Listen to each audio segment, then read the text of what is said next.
বজ্র ব্যবস্থাপনায় ব্যর্থতা, পরিবেশ ও জনস্বাস্থ্য হুমকির মুখে। আজ আমরা এমন এক বাস্তবতার মুখোমুখি যা আর চোখ বন্ধ করে এড়িয়ে যাওয়ার সুযোগ নেই। বাংলাদেশের শহরগুলো, বিশেষ করে ঢাকা, চট্টগ্রাম, খুলনা বা কক্সবাজার, সব জায়গায় যেন চারপাশটা ধীরে ধীরে খোলা ভাগাড়ে পরিণত হচ্ছে, যেখানে সেখানে পড়ে থাকে ময়লার আবর্জনার স্তূপ। চারদিকে দুর্গন্ধ, ধুলাবালি আর বিষাক্ত বজ্র। এই চিত্রটা এখন বিচ্ছিন্ন কোনো সমস্যার ছবি নয়, এটা জাতীয় সংকটের রূপ নিয়েছে। প্রতিদিন বাড়ছে বজ্রর পরিমাণ, কিন্তু সেই অনুপাতে বাড়ছে না আধুনিক বা বিজ্ঞানভিত্তিক বজ্র ব্যবস্থাপনা। পরিকল্পনার অভাব, দুর্বল মনিটরিং আর দায়িত্ব এড়িয়ে চলার প্রবণতা, সব মিলিয়ে যেন এক ভয়ঙ্কর চক্রে পড়ে গেছে আমাদের নগর জীবন। ঢাকায় খোলা জায়গায় ময়লা ফেলা, সেই ময়লা আবার পুড়ে ফেলা, নগর জুড়ে খোঁড়াখড়ি, উন্নয়নের নামে ধুলাবালির উৎসব। এসবের ফলে ঢাকার বাতাস বছরের প্রায় পুরো সময় অস্বাস্থ্যকর থাকে। আইকিউআইআরের তথ্য বলছে ঢাকার বাতাস প্রায় থাকে খুবই অস্বাস্থ্যকর স্তরে।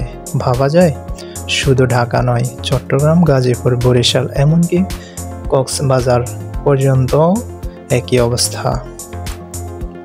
হাসপাতালের বজ্র, কসাইখানা, কারখানার বিষাক্ত বজ্র, সব কিছু মিলে জনস্বাস্থ্য পড়েছে চরম ঝুঁকিতে। ময়লার স্তূপের পাশে বাস করছে পরিবার, পড়ছে শিশু। এটাই কি আমরা চাই?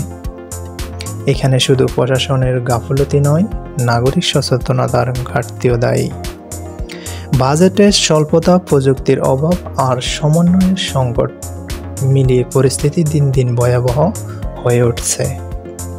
এই সংকট থেকে বেরিয়ে আসতে হলে এখনই দরকার একটি জাতীয় নীতিমালা, যেখানে নগর উন্নয়ন আর পরিবেশ রক্ষাকে একসাথে দেখা হবে।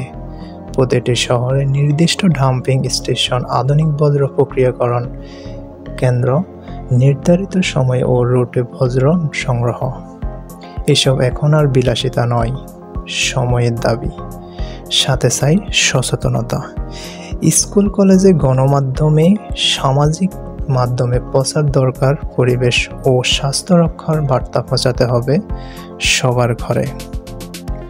শেষ কথা হলো, নগরের উন্নয়ন যদি পরিবেশ ধ্বংস করে, তবে সেটি আর উন্নয়ন নয়, তা আত্মঘাতী।